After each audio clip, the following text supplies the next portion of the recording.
문재인 새 정부 출범으로 요즘 마음이 편치 못한 사람들이 있는데요. 바로 공공기관장들입니다. 거의 모든 정권 교체 때마다 관행이란 이유로 대대적인 기관장 물갈이 인사가 있어 왔기 때문입니다. 4년 전 박근혜 정부도 전문성과 능력보다는 이른바 선거 공신에 대한 보은 인사와 자리 나눠먹기식의 구태에서 자유롭지 못한 게 현실이었는데요.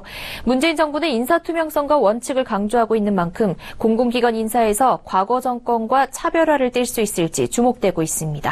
이보경 기자입니다. 전체 정부 부처 산하 공공기관은 332개, 이 중 임기가 1년 이상 남은 기관장은 218명. 박근혜 정부에서 임명된 공공기관장 중 3분의 2에 가까운 인물은 현 정권에서 1년 이상 임기를 남겨두고 있는 셈입니다. 이들을 두고 새 정부가 출범한 만큼 임기 전이라도 물갈이 인사가 단행될지 여부에 관심이 뜨겁습니다.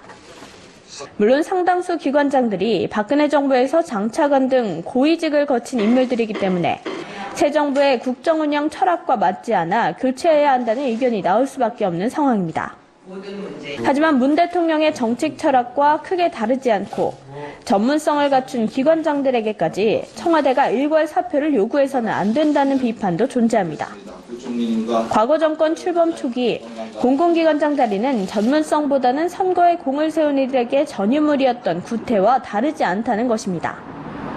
법으로 정해진 임기를 무시하고 공공기관장을 바꾸는 것은 조직의 독립성과 업무 연속성을 해칠 수 있다는 의견도 적지 않습니다.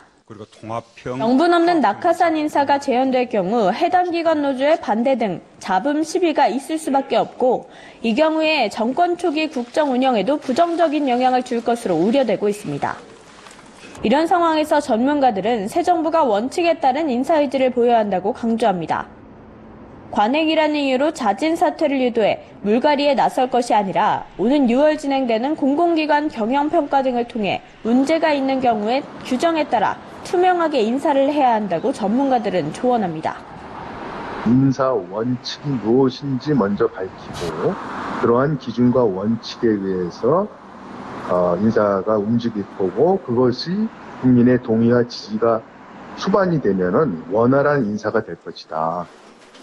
원칙과 기준 그리고 이에 따른 경영평가가 더해져 인선이 이뤄질 때 논공 행상 시비는 눈에 띄게 줄 것이란 겁니다. 서울경제TV 이보경입니다.